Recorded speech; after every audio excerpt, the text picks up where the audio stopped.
Starting soon, the Monday Market Highlights podcast will be exclusively available on Milford's new podcast channel called On Track with Milford. Search On Track with Milford on your podcast app and tap subscribe so you don't miss out on any episodes. You're listening to the Monday Market Highlights brought to you by Milford.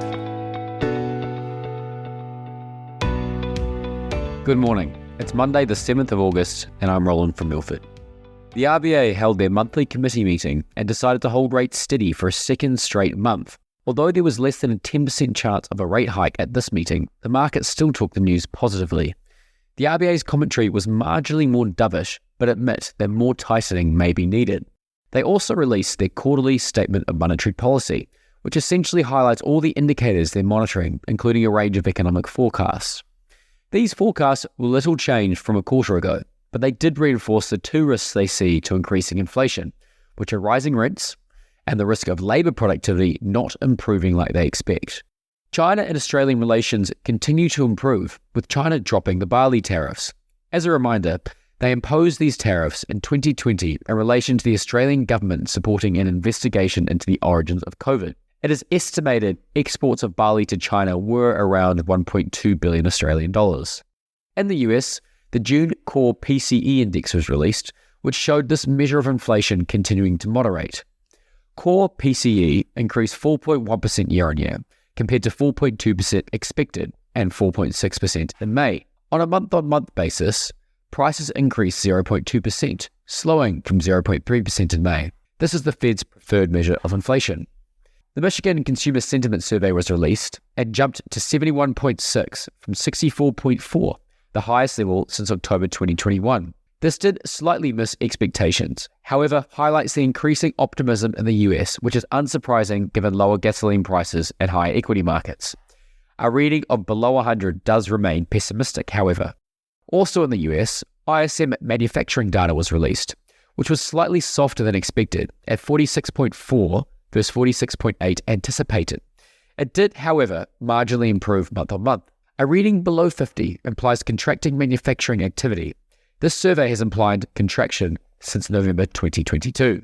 Finally, in the US, the monthly jobs data was released, which had something in it for the Bulls and the Bears. Total jobs added missed expectations, coming in at 182,000, slightly weaker than anticipated.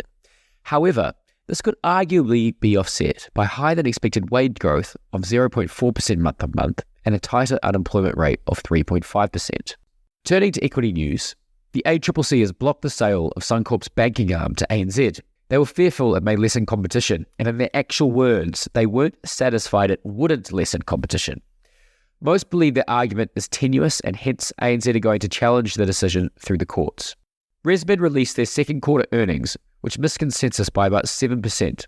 The strong revenue result was overshadowed by a weaker gross profit margin and higher OPEX.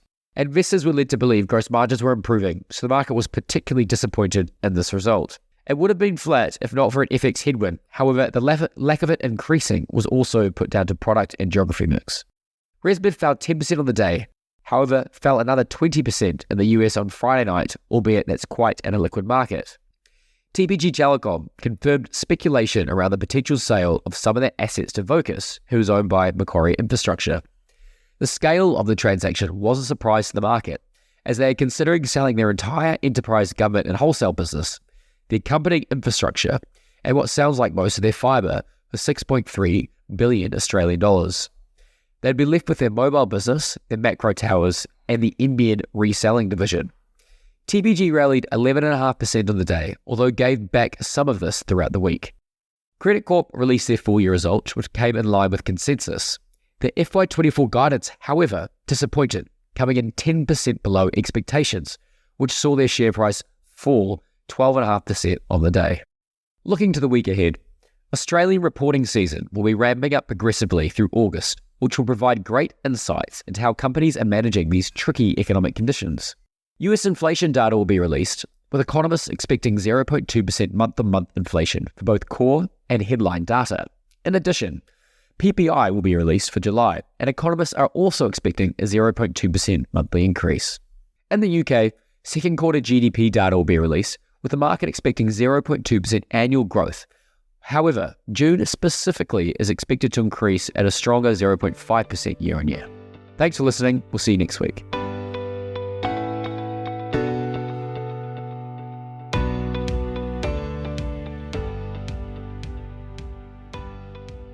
Don't forget, this podcast is moving to Milford's new podcast channel. Search On Track with Milford on your podcast app and tap subscribe so you don't miss out.